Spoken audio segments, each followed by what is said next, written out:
জামিল ভাই অনেক মহব্বত করছে মাদ্রাসার মাহফিলে আসার সুযোগ হয়েছে, এতটুকুই।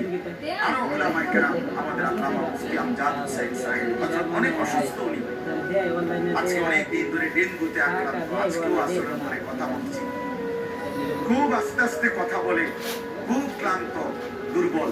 তারপরও আমার বলছে যে আমি ভাই মাহফিল আমি একটু লেগে হলো আসুন। আমাদের আজকে যে একজন মাওলানা শেষ বয়ান, অসাধারণ। আপনাদের ছেলেদেরকে তোমাদেরকে বলি, বাপ আমার অনুরোধ রইল, আমার এই কথাটা রাখবে, তোমরা ওর বয়ান শুনো, আমি নিজেও ওর বয়ান শুনি, অসাধারণ বয়ান। হযরত মাওলানা মুফতি ইউসুফ বিন ইকবাল, তার বয়ান চমৎকার একেবারে। আল্লামা মুফতি আরিফ বিন হাবিব যেমন সব কথা হাদিস থেকে বলে, এই নওজোয়ান মাওলানাও ঠিক এরকম অনর্গল রাসূলুল্লাহ সাল্লাল্লাহু আলাইহি ওয়াসাল্লামের হাদিস বলতেন।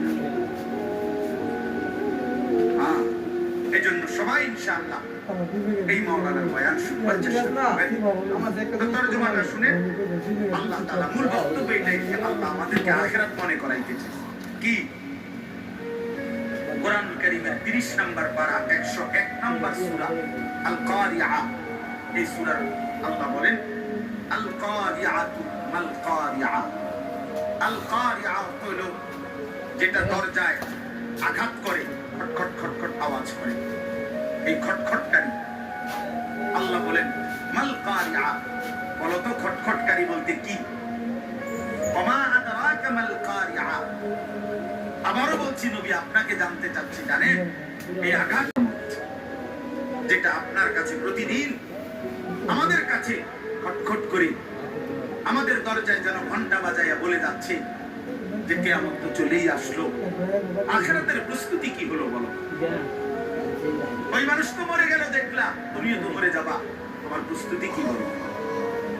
এক লোকের জানাজা যাচ্ছিল, লাশ, এক বুজুর্গ আল্লাহওয়ালা ওই সামনে দাঁড়ানো, তার পাশের এক লোক বলতেছে কার জানি কবর, কার জানি মউত হইল, আরে কার জানি কার জানি। তখন তিনি বললেন ভাই তোমার মরণ হইল, মানে এটা ভাবো যে হয় তোমার মরণ হয়েছে, মানে কার মরণ হয়েছে? আমার মরণ হয়েছে। আর ভাবো সে তো মৃত্যুবরণ করছে, তিনটা অবস্থা তার শেষ। একটা হলো আজরাইলকে দেখা, এটা তার শেষ।